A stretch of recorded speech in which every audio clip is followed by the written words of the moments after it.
welcome back to my YouTube channel, Robinson Blog. Pini ke nili doke yo. Inglong long sudelo. Pu anta yo. Are we close here? And pini sound top. Demba. Ke don nili ke doke puhu lage. Nili punu to hidilo. Lata nili punu site ke dim no. Nempo akhiti sikler mudake. Nempo lapen thengthe aja jada ne la pohomarbo mukhata tikipono thengthe mukhata tikipono nani dike ene ne ke ju pen langlo ke dumesen aja gal bang la mesen ke dani tum cha thei long la pelam pote chilong pe klang podo Hula huke chelong ka chelong yo chelong adungan peklangon po chai chelong thelong lo purote bate thelong le pina tum purote komen ang pijonon thelong lo pustame komen ang thane lang misen don tum yo amoni di hu dak sidalo Apukar phek khiti lo और phek bagan noni le chayam peklang po chelong peklang po dei ni le non da bom lo chelong adung yo dai lo hai oi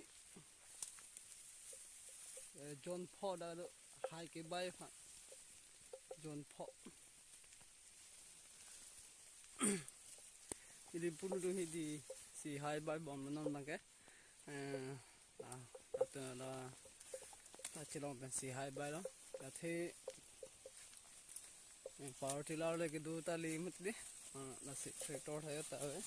ma so de ni si la chelong men si hai bai lo no jene la tai no men ke bai so no sam ni la tum ke lupum aja do nang ta ragre lo nang bani lo da to han ke lupung po si ale ing bang dun po hung po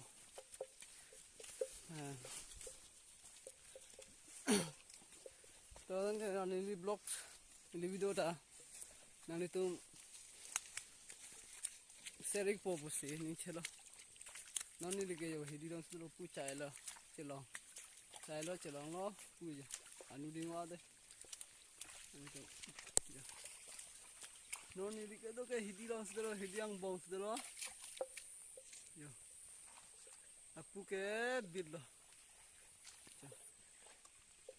non ni ke do ke hidi ang bong su lo kalau don tu jadi video honda like comment subscribe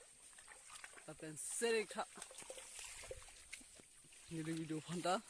upload mission purote subscribe no like comment abang tedik no apen